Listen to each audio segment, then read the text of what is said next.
In this organic mechanisms video, I'm going to look at nucleophilic substitution, and we'll look at this reaction here. So that's chloropropane and sodium hydroxide.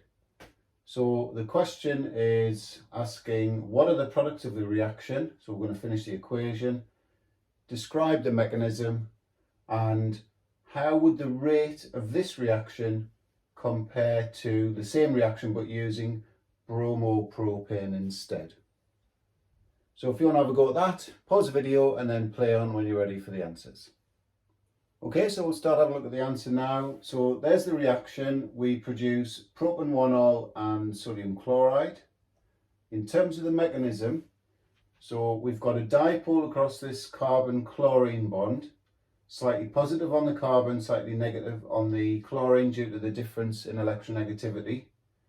So the hydroxide ion from the sodium hydroxide, that's all we're interested in for the mechanism. We take a pair of electrons from the oxygen and that is attracted to that slightly positive carbon, and that breaks that bond, so it repels the pair of electrons on the carbon-chlorine bond completely onto the chlorine and breaks the bond by heterolytic fission, and it generates the alcohol. So this is propan-1-ol, and we get a chloride ion. So this would come off as a chloride ion. So very straightforward mechanism, that one, nucleophilic substitution. Okay, so if we had this halogenoalkane instead, so all we've done is swap the halogen out for a bromine. We've still got that dipole across the carbon-halogen bond, but the important thing that controls the rate is the strength of the carbon-halogen bond. Now, sometimes students think it's the size of the dipole.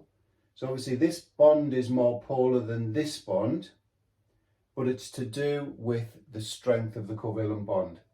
So the carbon-chlorine bond is stronger than the carbon-bromine bond.